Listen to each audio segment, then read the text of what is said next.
Olá, pessoal! Então vamos para mais um conto terapêutico, continuando aqui o livro de mitos gregos, né, desses autores aqui.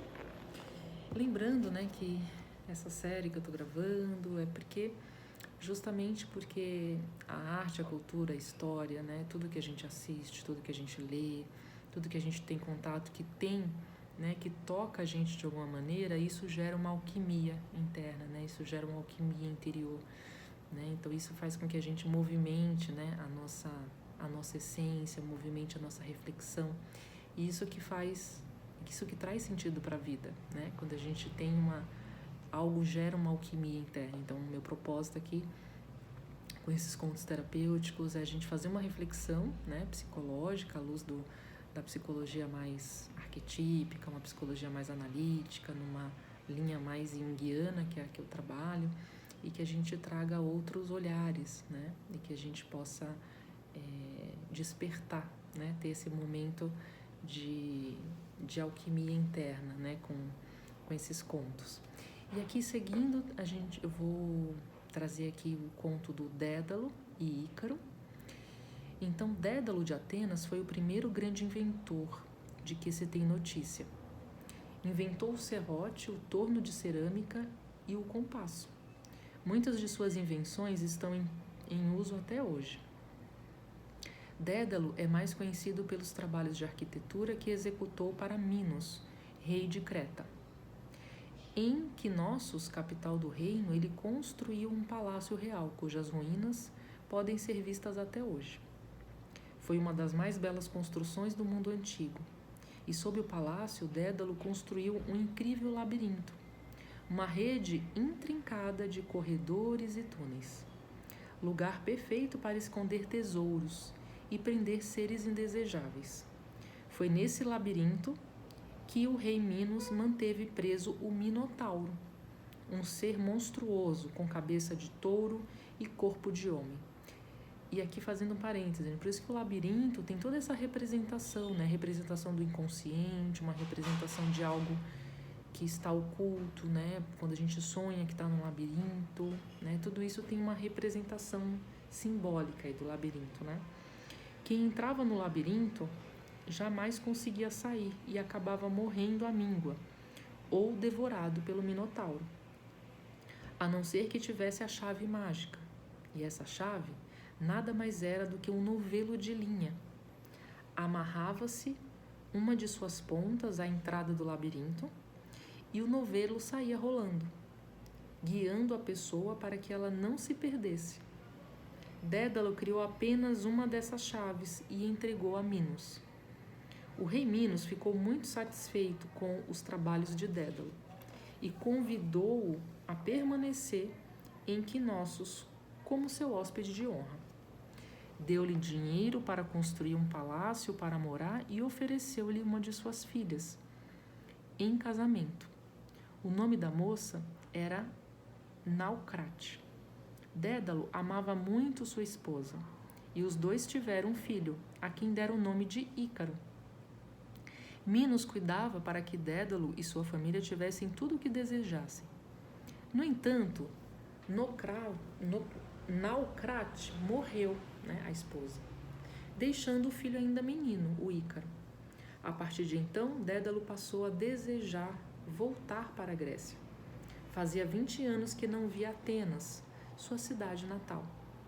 Ícaro também ansiava por conhecer o mundo além da pequena ilha de Creta, do qual seu pai tanto falava. Dédalo pediu permissão a Minos para partir, mas o rei negou, pois não queria que o maior inventor do mundo prestasse serviços para outras pessoas. Durante algum tempo, ele prendeu Dédalo e Ícaro no próprio labirinto para intimidá-los. Ao soltá-los, advertiu: não tentem sair de Creta. Se eu descobrir que estão planejando fugir, os dois voltarão a ser presos no labirinto para sempre. Dédalo teve medo, mas não desistiu da ideia de partir. Às vezes subia ao telhado de seu palácio para pensar numa solução. Lá embaixo via os navios ancorados na baía e concluía que, de fato, Não havia como escapar pelo mar, pois os soldados de Minos vigiavam o porto o tempo todo e patrulhavam cada centímetro da praia. Que outra saída haveria? Certo dia, Dédalo estava no alto do telhado quando viu um bando de gaivotas sobrevoando seu palácio. Com seus gritos, as aves pareciam estar caçoando dele. Podem rir à vontade, suas tolas, disse Dédalo. Estão pensando que é fácil deixar essa ilha? Isso só é possível para vocês que sabem voar. E foi então que Dédalo teve a ideia. E olha que interessante aqui, gente, fazendo os parênteses, né? No momento que ele verbaliza, que ele conversa com as aves, que é esse elemento do ar, né? No momento que ele se inspira e ele fala, ele verbaliza, é que vem o insight. Então isso aqui a gente também faz uma analogia com o processo analítico, com o processo psicoterápico, que é quando você elabora, quando você coloca para fora e você está ali junto com outra pessoa fazendo uma análise, né? Uma análise simbólica dos seus conteúdos. E aí que ele tem a inspiração, que ele vem a ideia. E aí durante meses, Dédalo observou os pássaros que sobrevoavam a ilha.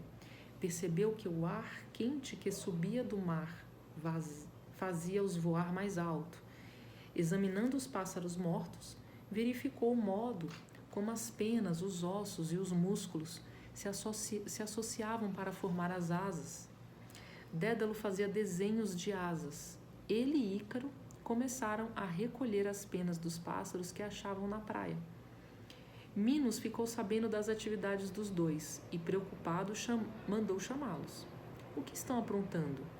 Se não me disserem a verdade, mandarei pai e filho voltarem para o labirinto. Lembrando que é o labirinto que o próprio, né, foi construído pelo próprio Dédalo. Quero fazer um par de asas para Ícaro e para mim, respondeu Dédalo. Vamos aprender a voar. Minos caiu na gargalhada. Que ideia maluca!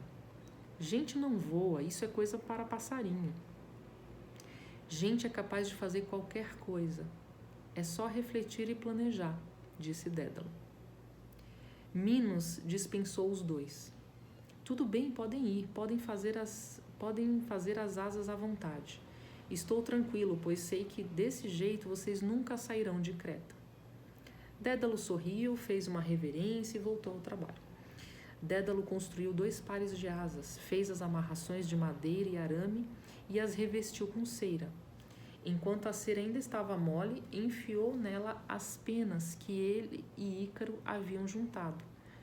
Ao endurecer, as penas as manteria coladas. Dédalo e Ícaro esperaram com paciência. Certo dia, quando uma brisa forte soprava das montanhas para o mar, subiram ao telhado, levando suas asas e ajustaram aos braços e aos ombros. Abra os braços, faça de conta que é um pássaro. Não bata demais as asas. Deixe-as levar pela força do vento, Dédalo disse ao filho. Ícaro estava tão ansioso que mal ouviu a última recomendação do pai. Não voe muito perto do sol. Se a cera derreter com o calor, as penas se soltarão e você cairá no mar. Estou pronto, pai, disse Ícaro. Posso ir primeiro? Vá, disse Dédalo, o pai, né? Vá na frente, eu o seguirei. Ícaro abriu os braços e saltou. Dédalo conteve um grito quando teve a impressão de que o filho ia cair, mas logo o ar impeliu as asas e Ícaro ganhou altura. Dédalo o viu subir até se transformar num pontinho escuro no céu. Então Dédalo também abriu os braços e saltou. O ar o fez subir. Ele bateu as asas e saiu voando perfeitamente. As gaivotas passaram a seu lado, certamente perguntando umas às outras: que pássaro estranho é esse? Dédalo olhou para o alto e viu Ícaro, e viu que Ícaro não parava de subir rumo à abóbada celeste. Aonde vai aquele menino? Está se aproximando demais do sol, ele murmurou, e levantou a voz. Ícaro, volte! Mas Ícaro estava longe demais e não o ouvia.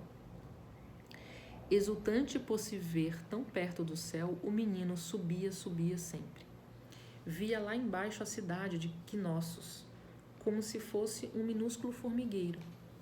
E cada vez que voltava a erguer os olhos, exclamava entusiasmado: quero voar mais e mais alto, quero saber como os deuses veem o mundo. Olha o que, o pensamento do Ícaro. Ícaro não percebia que estava se aproximando demais do sol e não percebia que a cera de suas asas estava começando a derreter. Volte, Ícaro, Dédalo chamou uma última vez. Então uma pena passou flutuando à sua frente, depois uma outra e mais outra.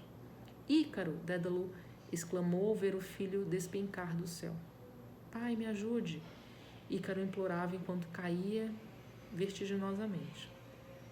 Não havia o que fazer. Impotente, Dédalo viu o filho mergulhar no mar. Dédalo voou para perto do mar, tirou das ondas o corpo inerte de Ícaro, levou-o até uma ilha próxima e o enterrou no topo da montanha mais alta, o mais perto possível do céu. Hoje, essa ilha se chama Icária, em homenagem ao menino que quis chegar ao céu. Então, gente, aqui a gente pode trazer vários simbolismos, quando o objetivo, lembrando, que o objetivo deles era sair da escravidão, sair daquela prisão, sair daquela ilha, se salvar. Só que aí Ícaro encantado com essa idealização, e aí tem toda a representação das idealizações, o que a gente está idealizando, os sonhos impossíveis que a gente cria, o quanto isso pode levar, essa ilusão, essa grande ilusão pode levar a gente a um desfecho trágico, ou pode levar a gente para uma tragédia, para um sofrimento, Então Ícaro, ele acabou se envolvendo com a própria ilusão, e não escutou aquela voz que era a voz do pai, a representação aqui do pai, uma voz de não escutou os conselhos do pai, para não se aproximar muito do sol. Então ele acabou seguindo na ilusão, seguindo e sem imaginar, sem imaginar os perigos. E ele foi em direção ao sol e acabou morrendo, por conta dessa ilusão, essa grande ilusão, como se ele não olhasse para a realidade, Então, tem toda essa representação aí das ilusões que a gente acaba seguindo sem perceber, os ideais, bem interessante, como já passou aqui de 10 minutos, Então, o ideal é que sejam contos curtos. Então, vou deixar essa reflexão aqui em aberto. Quem quiser pesquisar mais, saber mais, então o simbolismo aqui da história de Dédalo e Ícaro é muito interessante, essa relação pai e filho, o filho salvando o pai também, o pai salvando o filho, mas ao mesmo tempo que ele força, consegue tirar o filho para a liberdade, ao mesmo tempo o filho segue para a morte, ao mesmo tempo. Então, a gente também pode refletir sobre isso, o quanto a gente acaba forçando uma situação que não é o momento, que não é aquela hora de acontecer, e a gente acaba forçando o outro para alguma coisa. Enfim, muitas simbologias aí, e até o próximo encontro. Tchau, tchau.